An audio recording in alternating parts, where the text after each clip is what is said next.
All right, so thank you so much for taking the time. It's a pleasure to meet you. So could you Likewise. just give me a bit of, in the audience, it's a bit of introduction to who you are and what you did in the military? So my name's John Eshman. I'm a former E2 NFO. I was a Hawkeye NFO. It's basically a mission commander. The Hawkeye is Airborne Early Warning. It's kind of the command and control of the naval aviation on the carrier strike group. So that was kind of a little background what I did and how I saw some of this stuff. First question is, like, what do you think the primary problem is with how repair works in the military before we dig into any of the specific examples that you had brought up? Probably the biggest is just how the contracts are written. We have a contract, but it's not written in there that we can actually change anything or fix it or whatever. And really, these are so specific, and unfortunately, people read into it as they're not willing to even use their head. Like, this is what the contract says, this is what we're going to do, and that's all we're going to do. It doesn't matter what happens. When you're out at sea, things happen, and we've got to be able to take care of ourselves and fix things. And if the contract says, well, no, you can't, well, that's a problem. And then if someone does try to fix it, you can get in trouble for fixing it. I've dealt with that too, as in the aviation, is you have a box or something, you fix it, and then someone comes back at you later, like, well, you weren't supposed to fix that. Well, it's just a computer. I'm just getting it running, and they can mad at you and get in trouble. Like, this is crazy. So just the way the contracts are written is insane. You know, one of the top voted comments on that last video I did was somebody saying, I am something along the lines of paraphrasing, I'm a trained electronics repair technician. I went to the Army to become a trained electronics repair technician to repair electronics. I got good at it. One time I fixed electronics and saved them money, and I got in trouble because you're supposed to send it back to the manufacturer. And then 6 months later, I quit and went to do something else. And that has to be very aggravating and discouraging. I mean, I think one of the ways that you could slowly torture me, though, be worse than waterboarding, is watching devices be brought to me and then just taking the device off of my desk when I figure out exactly why PM Sleep S4L is missing, and then just escorting it to the Genius Bar to have everything replaced. I would just want to cry. So you had mentioned carbon fiber sinks in the USS Ford. They were cracking during normal use, unlike stainless steel. So can you give the entire broad context and story on that? And then So right to repair in this case, this is also on the probably more lines of waste and abuse. Like, why do we have carbon fiber sinks on a warship? The case of why this matters is carbon fiber very good. It's very strong, like in sports cars, aviation, incredible technology, but it doesn't bend like steel does. So in the case of a sink, on the ships, we've got piping and there's things going all everywhere. Occasionally you have to work on stuff, or you have to stand on the sink because you have to get to the piping above the sink. Because a ship it's not like a cruise ship. It's not for creature comforts at all. And I remember in my quarters, you'd have piping going right over it. Occasionally, I didn't hit my head too many times, but there's stuff in the way. And the sink's the same way. So when you're working on stuff, or you're getting around, sometimes things fall in the sink, or you stand on it, or you're moving carts around, you hit the side of the sink. So carbon fiber, it's great if you need something really strong, but I need something that can take a ding, basically, bend a little bit, may just get a little bit bent. That's fine. Like I mentioned on the USS Roosevelt, the sinks have some wear and tear, some dents. They get bent a little bit. They're still 100% functional. There's no reason to replace that sink. It still holds water, works fine. Versus these carbon fiber sinks, you hit something that cracked on the side. Now I think I cut my hand a couple of times on them because the bottoms are cracked off, and that gets pretty sharp. It's stupid. A stainless steel sink would just bend, and it's a little curved there. It doesn't look pretty, but it works, and I don't cut my hand on it. Or worst case scenario, you drop something in that carbon fiber sink, and now it's cracked, doesn't even hold water. Now I have to replace it. Now to the right to repair, who's going to be able to fix that? You got to pull the whole thing out and replace it. Say there should be able to do this. I didn't see that happen. I saw them crack and stuff, but I didn't actually have to deal with people repairing it because I was air wing, so I didn't see ship's company repairing that. But still, just looking at prices earlier, just curious, looking at carbon fiber sinks, how much these cost versus a stainless steel, this is ridiculous. On an aircraft, I would get it, weight savings, but this is a warship.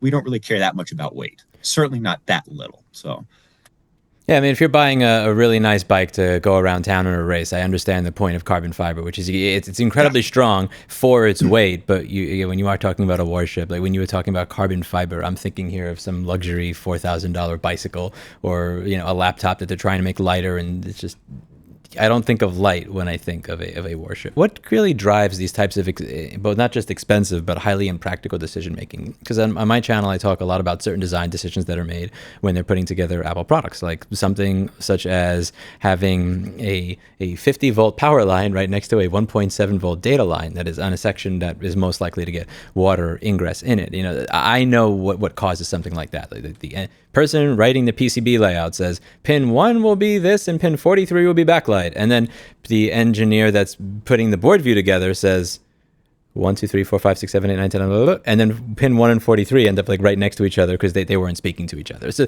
you could find these little areas where this was because somebody was cheap. This is where somebody made a mistake. What do you believe drives these types of horribly expensive and impractical design decisions in military hardware? There's a number of reasons. There's a movie, The Pentagon Wars. I highly recommend it. As sad as it is, that's based on a true story, and that is how a lot of this stuff happens. You have development creep, and somebody has a great idea, let's do this, and that gets in, and then they want to do this, trying to do too many things and not even doing one thing well. And unfortunately, there's also corruption involved. Someone wants to, well, I want to help my state or get this. My company wants to do this. We can get the money for it. Let's just do it. There's some backhanded deals go on there too. This carbon fiber sink, I suspect there's some of that because I can't imagine asking a former sailor as myself, or an active duty sailor, do we need carbon fiber sinks? I just can't imagine anyone saying, yes, that's a good idea, versus stainless steel. It works, it's cheaper. Let's just stick with what we know. It's also easier to clean. So I just can't imagine anyone who's actually in the field using this stuff saying this is a good idea. But from an engineer or someone who wants to get a kickback, sure. Pentagon Wars does a good job of explaining some of that. It's sad, but some of that's how that works. So let's go into some other examples. I sent you the Wikipedia article on HalfQuick, what it is, and it's an old technology. It's not particularly new, but we still use it. And unfortunately, now hopefully the Ford has gone on its first deployment here in 2023. Hopefully they've resolved a lot of this stuff since when I was dealing with this in 21 and 22. But still, the fact that we had a ship that was commissioned late in 2015, or officially commissioned, launched in 15, and then officially commissioned in 17. And then 5 years later, we're still having all these issues with these systems. And the HalfQuick in particular, that system on the ship's company had trouble getting it to work, and they had to call us down to try to help them fix it. And then when I was in there messing with it, I got to looking at figuring it out and realizing, okay, this is a Windows XP system with a Pentium 4 processor. This is 2020 and 2021 at this point. So Pentium 4s, okay, they're great 20 years prior to this. But how are we going to, as the defense industry, how are you going to get replacement part for this? Where are you going to easily find a Pentium 4 to get this system running up again if it breaks? And who's going to fix it? The sailors didn't have the proper documentation even to get it working. I can't imagine being able to find replacement parts easily, and then we're having to come down there and help them fix it. This is insane. So when you're talking about Windows XP, when you talk about this happening in the military, is that on the internet, or is this just some sort of embedded hardware that's designed for one particular purpose? Like it operates. It is embedded. It is embedded, so it's not connected to the internet. You don't have to worry about security issues on it or anything. It's just its own little thing. But the fact that this is 20-year-old technology being used on this, where are we going to find replacement parts? Why wasn't this in the contract to allow some updates? Why don't my sailors know how to use this stuff at the time? Well, they weren't really necessarily my sailors. They were ship's company. But I'm having to go down there and figure this stuff out. There's no documentation. This is 2021, especially when we're going debt doing a lot of this and having all these problems on this modern, supposed to be the most advanced warship in the fleet, right? And this is the problems we're having with this. Who thought this was a good idea? Why wasn't this put in the contract to have some updates and get these things fixed? I suspect the reason that was the way it is, the way it was at the times, because the contract specified this is a system, this is how we're going to do it, this is what you're going to use. The contract was probably signed early 2000s, would be my guess. And no one ever thought we should update any of this or allow updates. Why not? I'm just reading the Wikipedia description. HalfQuick is an ECM-resistant frequency hopping system used to protect military, aeronautical, mobile, or radio traffic, and it's running on a Windows XP Pentium 4. If we didn't have so many problems because nobody knew how to use it and we didn't have documentation, again, right for repair, why don't the sailors have a very well-written manual to troubleshoot this and use it? Why am I having to go down there and use my expertise from the Hawkeye to fix the ship's system? What is going on here?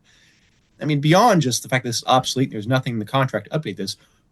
where's any documentation to help the sailors fix this? They came in and get their own systems working. Now, again, I hope this has been resolved in 2025. Hopefully they fix some of this in 2023. But the reality was in 2021 and 2022, they didn't have these problems solved on a ship that had been commissioned for about almost 5 years at that point. Yeah, this is probably a crude question, and I apologize if this question is kind of senseless, so tell me if it should be rephrased. But let's say China invades Taiwan, you're in the South China Sea, this Pentium 4 blue screens of death. How does that affect what you're doing there? Well,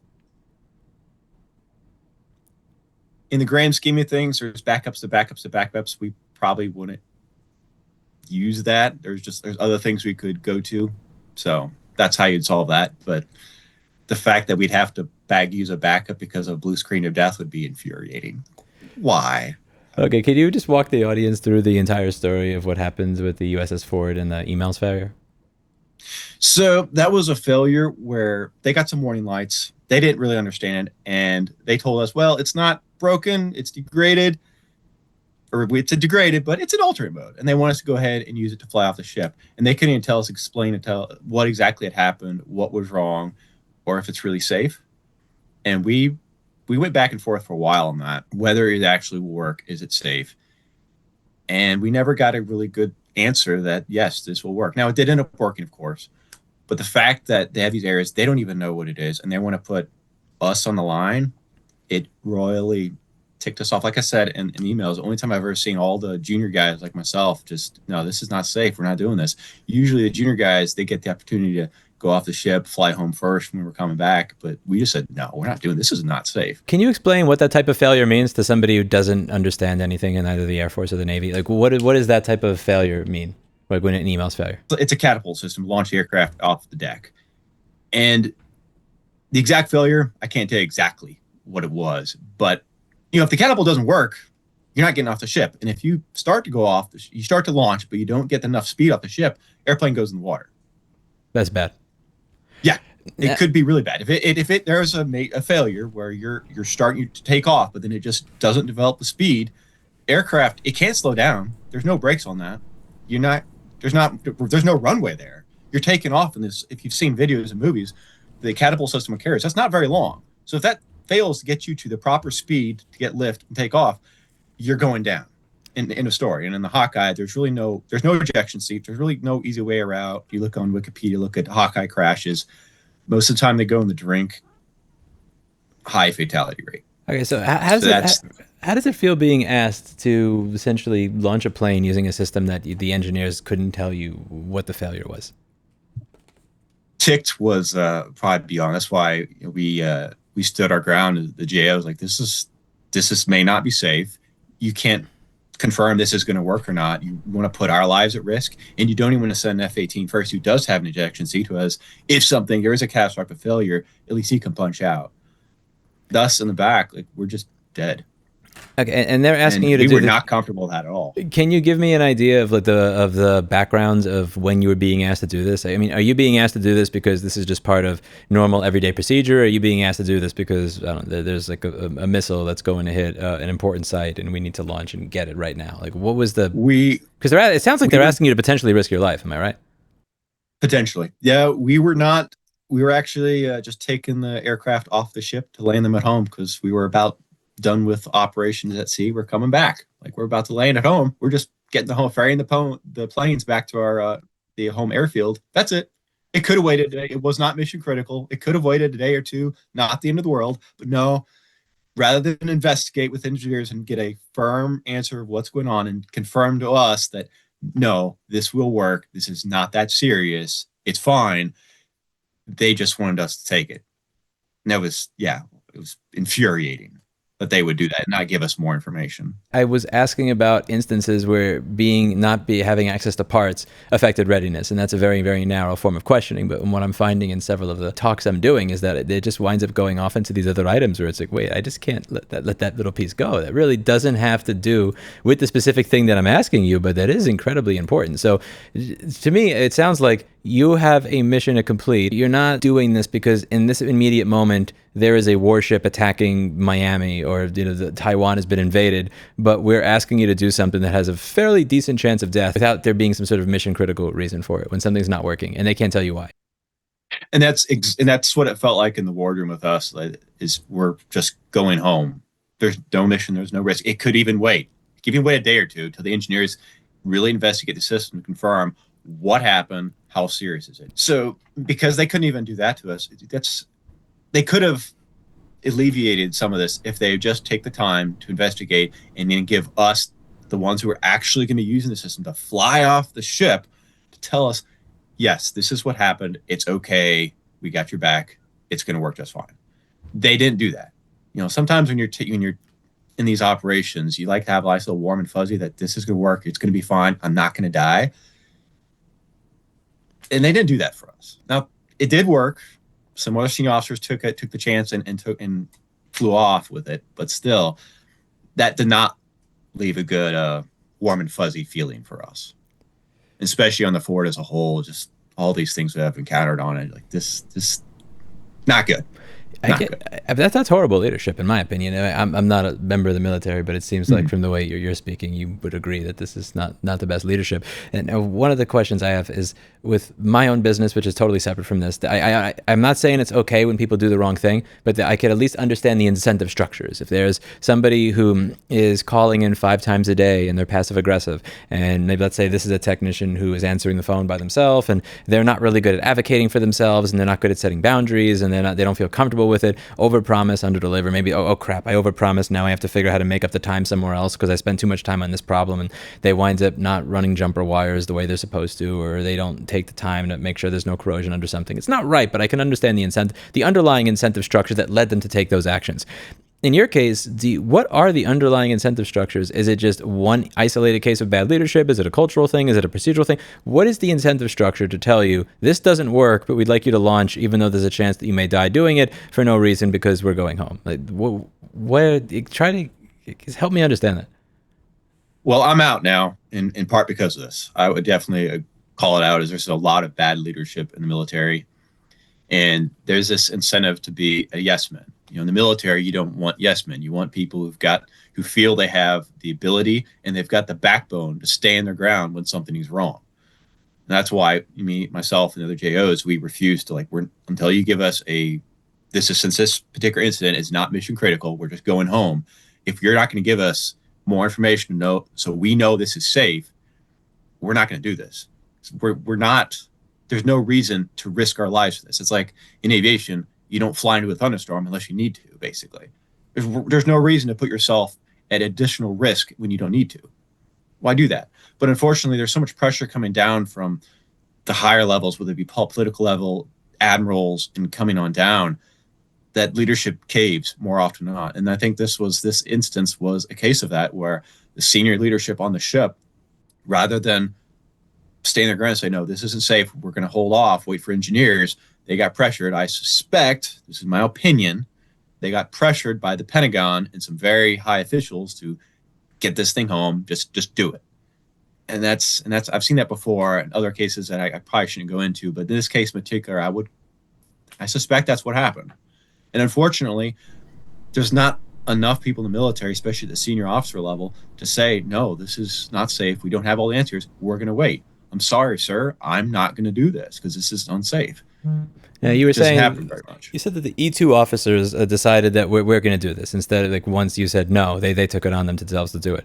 Were those the people who were telling you had to do it, or were those the people that said, I'm being told to do this, I'm not going to demand that my junior officers do this, so I'll do it myself? Was that like them being honorable in doing that, or was that them just saying, if you're not going to do it now, I have some to? of it. So our my commanding officer and XO at the time, and I believe there's another senior officer, a couple others, they took them off because, again, there's a lot of pressure. They probably felt in that hard spot. They agreed with us, the JOs like myself, but they felt, well, we got to do this anyway. But I'm not going to put those I'm in charge of to put through this, because if something happens, I don't want to be responsible for that. So I'll commend my immediate leadership on my squadron for at least taking that on themselves rather than continuing to pressure us and just tell us to do it. They said, well, this is risky. we'll take the risk on ourselves, so I'm not putting my men at risk, undue risk, basically. So I'll commend my squadron, but senior leadership high up in the Navy, what's going on, guys? Come on. Just wait. We have failures. Let's figure it out and then figure out what we need to do. Since there is not, in wartime, you can't necessarily do it. You've got to take risk, and sometimes people get killed in accidents in war, but that's a more necessary risk. So Yeah, if you said there's a Houthi missile here or China's invading Taiwan and you say, listen, we can't wait for this shit to leave, that sounds like that's part of what you signed up for. Sometimes all your stuff doesn't work, but when you're in peacetime and you're literally heading home, that's a totally different scenario altogether. But when you said somebody had to say, get this ship right back here at this particular day, at this instance, what are the driving forces behind that? Is it we need this here because we're going to do something that may require this ship at home to defend us? Is it we need this for a photo op for a politician? Like, what are the driving forces? Because I have no idea, and I don't want to speculate without knowledge. So in the instance that I'm referring to, the example, it certainly wasn't national defense. Missiles aren't being shot. No one's dying. Now, as far as some of the underlying pressures, a lot of that's above my level. And we're talking political, admiralty level, people way higher than my pay grade. But still, no one's lives are being threatened. This instance was really ticked all of us off. Is there is a potential for an accident. High potential in this case because we don't know what the error is, and you're willing us to risk our lives for no one's getting shot at. So those kinds of that kind of situation is just it's infuriating. I would understand, like you said, we signed up to risk our lives if necessary. We're willing to basically a blank check payable to the United States of America up and including our lives. If we're called upon and needed, yes, that's part of what we did. And it still happens today. That's part of what you do in the military is you're willing to give your life for your country. In this case, though, you don't just do that for willy-nilly reasons. It sends a message that you're not valued.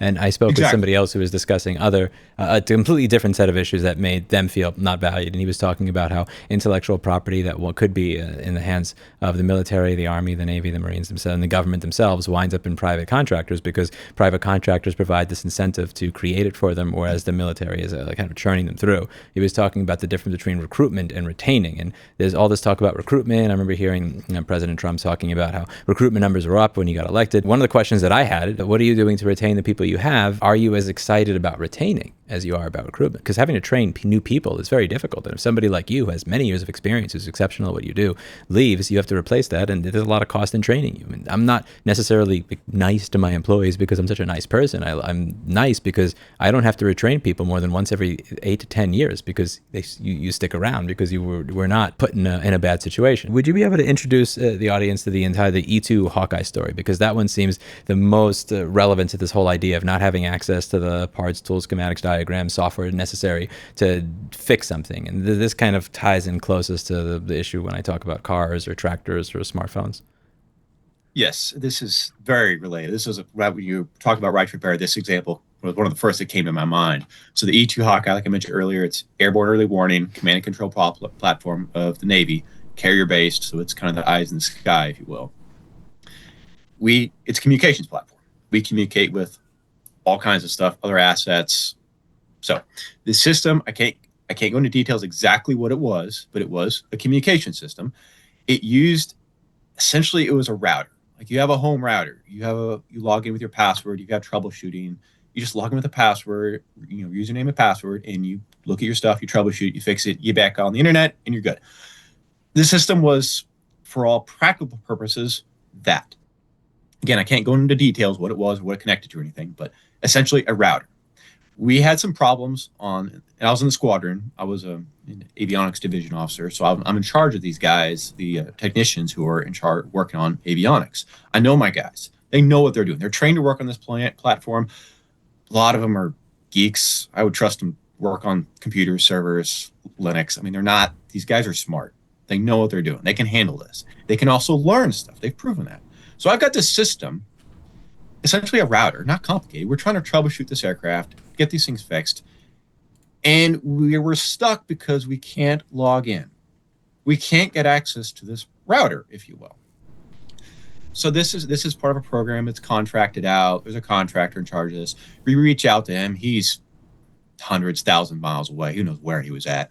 We tell him what's going on. Hey, We've troubleshoot it down. We got a pretty good idea what's going on. We need to log into this router to make a change. We already have an idea what's going on. We've already troubleshot the system enough to know what we suspect is wrong, what our probable solution is going to be, but we can't get access to it. So we reach out to this contractor, and he refused. Like, he's not going to give up that information. This is his baby, and he's not going to give that to us. He doesn't care. Like, well, we can fix this. We need the access. No. Even my commanding officer reached out to him. It's like, okay, I get it. You're worried about the password. You don't just give it to anyone. This is my squadron. I'm the commanding officer. I will take this password information, and I'll just keep it to myself. I will go out there and help them troubleshoot so it doesn't go out anywhere. Still refused. So we can't even use the system, a communication system on this bird, because this contractor doesn't want to give us the rights, if you will, to troubleshoot it, to log in and actually confirm what's wrong and try to troubleshoot. No, he has to do it himself. It's like, I guess the example I can think of is like John Deere making a farmer drag a combine to the dealership to fix it. How expensive is that going to be? You put on a semi and haul it halfway across town. That's bloody expensive for a farmer. You should be able to fix it at your farm. Sorry about that. Zoom has a bit of a delay. My apologies. I didn't mean to interrupt you. When you talk about the ranks here involved, that's one part that stuck out to me, is when you were saying that the rank of the officer that called and said, I'm not going to give the password to anybody else, just so that the audience can understand. Is this an apt analogy? Something like an IT company sets up the Wi-Fi password at a Walmart, and now one of the Waltons is showing up to the Walmart to type in the password for them? Because that sounds... That would be a good analogy. Essentially, if you imagine like Walmart, for example, imagine someone, a cashier, a stalker. He can fix a few things. He can do some stuff. He's the one fixing it, but the contractor won't even give the password to not just the store manager, maybe the regional manager. No, it has to be him. It's utter insanity. You don't have someone that high up in the chain of command to fix a system. You delegate that down. That's what's appropriate.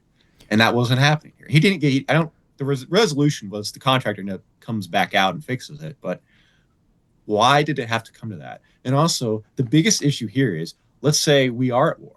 We're at sea. We have a problem with this. You telling me that not only is I have to get someone to fly out to the carrier to fix the system? No, we're at sea. We potentially at war. I need my guys to have all the information to fix this bird on the carrier, because we're not getting support. We're thousands of miles away from home. You're not going to get a contractor to fly out like that. We got to be able to support ourselves. And from what you told me, tell me if I'm wrong, the 05 commander was not even able to get that login to that after asking. So this would kind of be like if the Waltons asked for the password to the Linksys WRT54G router at a Walmart, and after doing that, still were not able to get it as the owners of this multi-billion-dollar company, or trillion at this point. Essentially. One of the questions here is, does that contractor ever get used again? I mean, I could only imagine if I am an 05 in the Navy and I asked for a password to a router on my ship and you said no, I would be raising hell to make sure that you never get a contract with the U.S. government ever again for anything. I guess to reassure the American people, I can assure anyone watching, like this, the resolution of this was my whole squadron, my commanding officer, we raised hell basically going up. I'm sure some admirals heard about this mess.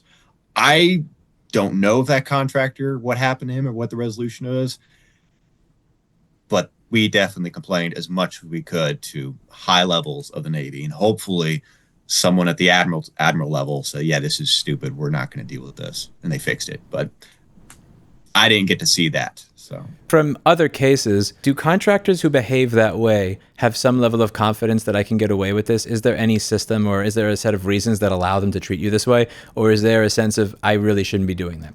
For the person who made that decision, the better way to ask this, did the person who made that decision at that contractor, were they doing well for their employer, or were they doing bad by their employer by doing this within our current framework of how things work?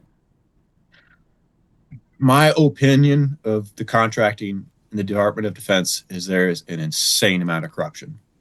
If we look at how much is spent on the DoD budget, it's not effectively used at all. I really feel China has more effective use of their funds despite spending less than we do, because so much just goes to contractors and they're lining pockets with this stuff. My last position in the Navy was actually dealing with some contracting, and it just infuriated me. Again, I can't go into too many details of some of the stuff, but suffice to say, I was just so angry.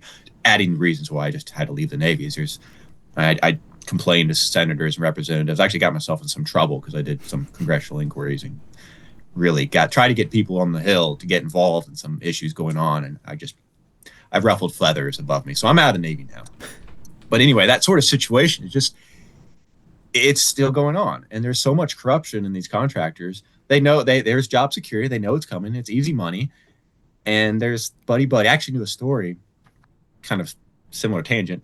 There was a senior enlisted, I think a master chief. He retired. He was doing a job, I forget which command, but just an example. He retired and he wrote in a job for a civilian as he was retired. And then he basically gave himself that job on his way out the door. So he goes from essentially doing the same thing as a military to now he's a civilian contractor doing the same job, getting paid more with military retirement. Is that not corruption?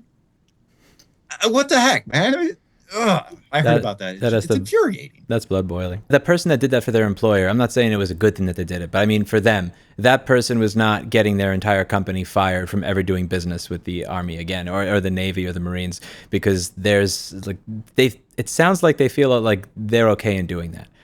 And that's weird. For us, one of the things that we ask for in these right to repair bills is if we're replacing a part or getting access to something, we want access to the same software tools, pairing tools, calibration tools that the authorized dealer gets. So if there was something written into a bill that said, like, if you give us this system, we need to log in the username and the password to it. I imagine that being in there, like, if there's corruption, that may not actually happen that way. But if that was part of the rules, that would have made your life easier in that instance. Likely. Although as far as how like you mentioned, how the contractors and the companies, that's above my purview. The way the situation was handled with the contracting company, I suspect it's probably hasn't improved much. It was a lot of fun talking to you. I learned something, and I'm sure that the people watching will really enjoy this conversation. You're very well spoken. Excellent. And I really appreciate you taking the time to inform me and teach me something. Absolutely. Well, thanks for your time. All right. You have a great day, my friend. You too. Thanks for your service.